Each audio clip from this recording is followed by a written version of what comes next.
Welcome back to Burning River Bushcraft. Today we're going to be using the grill on the Kelly Kettle Scout to grill up some fresh deer tenderloin. So this is the Ultimate Kit, and this is much more than just a water boiler. With this, I've got a hobo stove, I've got a pot, I've got a pan, as well as a grill attachment. And all of this fits in pretty much the same footprint as you would be carrying if you just had a regular Kelly Kettle with you.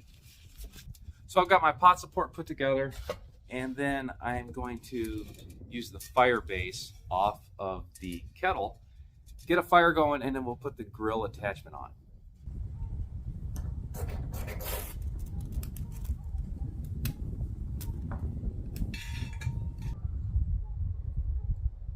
So a tenderloin is my favorite cut out of a deer. That hardly ever goes into the freezer unless I've got multiple deer down at the same time. That's something I always harvest first and eat fresh. Now the tenderloin are actually inside the body cavity. A lot of people I think miss those. So when you're field dressing that deer, there is two little strips of meat right behind the ribs, essentially towards the tail end of the ribs. And there is no bone. This really does nothing. So it's extremely tender. You can almost pull these right out of the deer's cavity.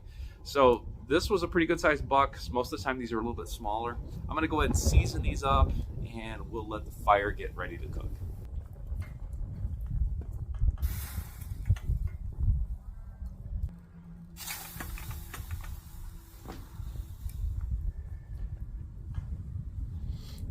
If this is the kind of thing you like, go ahead and like the video, subscribe to the channel, leave me a comment in the comment box, and ring the bell to be notified of my latest videos. You can also find me on Instagram, Facebook, and TikTok at Burning River Bushcraft. I also teach outdoor classes at outdoorcore.com. Now, this is a little ambitious for this little grill. I brought both tenderloins out. I was planning on cooking lunch as well as dinner on here. The tenderloins are larger than I anticipated, I guess. So I'm trying to control the heat best I can. This is something which is best suited for thinner, smaller meat. Hot dogs are great. Pre-pressed burgers I've done before. I've done pork chops on this. But a big thick steak like that, I'm trying to use the plate to try to capture as much heat and make a cover for it. And that also helps me control the flame a little bit. I think I'm going to be okay with this. I may have to slice it into maybe half-inch thick size medallions and finish it out that way. But it's looking pretty good so far. So that's not looking too bad. I prefer these rare anyway.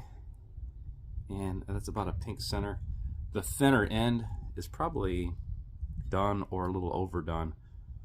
But it is definitely not blue rare, not raw at all. Now, I did have a couple pieces that looked a little questionable, so I sliced those and put them back on the grill. So now that I handled that all up, let me actually use a spork and be moderately civilized. This is good. So in my opinion, that's about perfect. This is exactly how I like it. That Kelly Kettle grill is a little undersized for 2 entire tenderloins, but I got one of them on there, and that's probably more than I should be eating anyway. But this deer is super fresh. I got that great smoky flavor from the kettle.